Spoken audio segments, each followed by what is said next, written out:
Welcome back to Half Baked.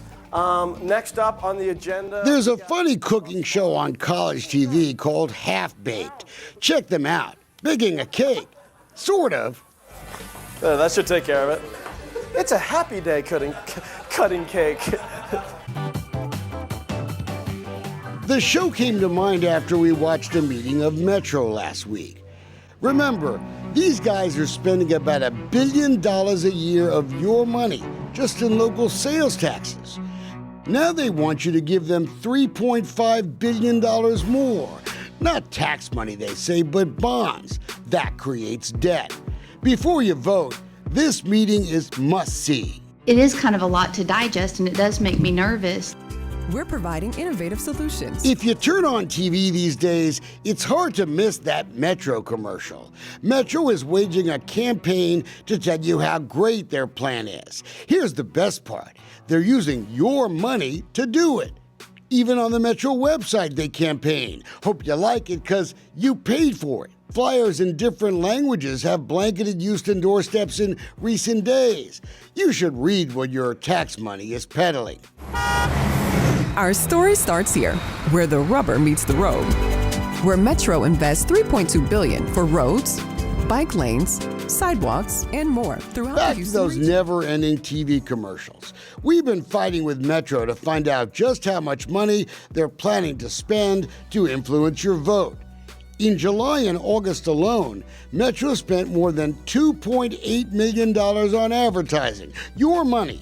I'm Corinne Patman, chair of the Metro Board of Directors. Board Chairman Corinne Patman calls it education.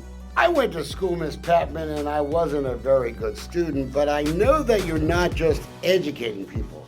You want people to vote yes. And in my opinion, what you're doing is against the law. Texas election law makes it a crime for an officer of a political subdivision to spend public funds on advertising that would be reasonably likely to influence a voter to vote for a measure. Punishment, by the way, is up to a year in the county jail. In other words, you should take that advertising down, because I don't want my tax money wasted that way. Consider this a warning. What happens when you have a bus that runs like rail? You get Bus Rapid Transit.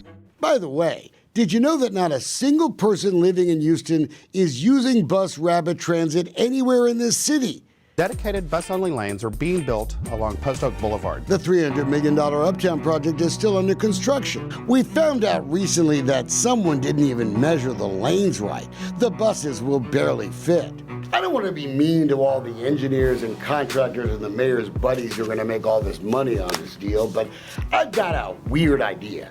Why don't we see if the first BRT works before we go all BRT crazy? Leave it to Metro to not quibble with details like that. And that brings us back to the cluster we saw at the Metro meeting. For months, the Metro Next map has shown a rapid transit line coming north to south down Gessner Road as part of the big master plan. But all that, it's now changed. You know, I think we have an overwhelming majority of people that think that it's fine to change the line. So just whatever. In a matter of seconds, Metro's board just moved the line several blocks to the west, so these fancy new bus routes will run instead down the Beltway. It's not a change. It's not a change. That's not a change. A redrawing of the line. I'm sorry? A redrawing of A the line. redrawing of the line on the map. Toll road riders, I'm sure, will be great with all the money they've paid in and now losing a lane. Just ask Metro board member Lisa Castaneda. Like if you've driven on our West Belt, it is heavily congested right now. So those people have been paying for that infrastructure for years. I'm concerned with that alignment. But hey, we're in great hands. Metro Board Chairman Patman is about to educate us all on how transit planning is working in our city. You know, this is like 15 years down the road. I mean, we're, and you know, a lot can change between now and then. And this is a line on the map. And so. Just a line on the map, right, Miss Patman? I'm educated now, and here's why you shouldn't be the one educating any of us.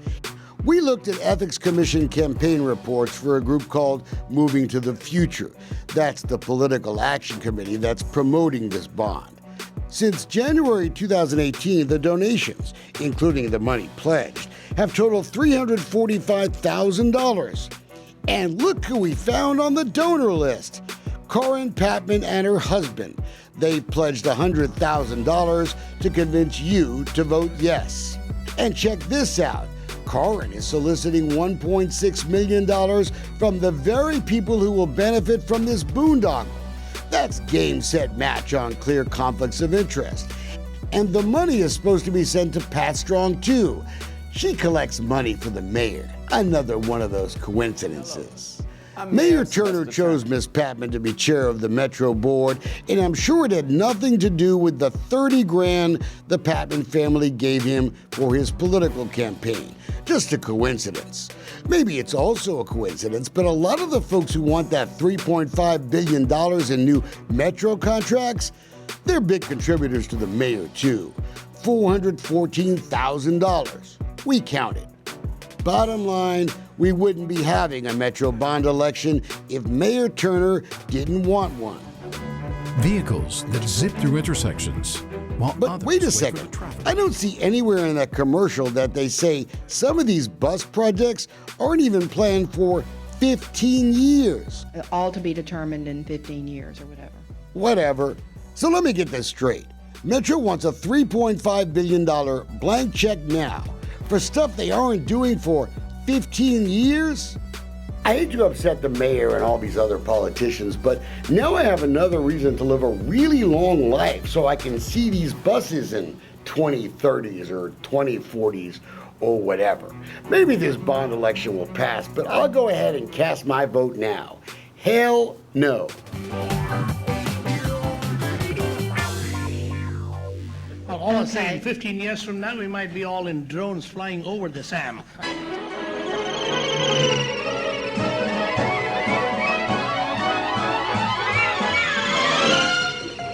Meet George Jetson. I'm sure he was kidding. I doubt we'll be flying around in cars like George Jetson by the 2030s, because that would make the whole rail and bus thing kind of a moot point, don't you think? But now I've educated you with the truth that Metro really doesn't want you to know.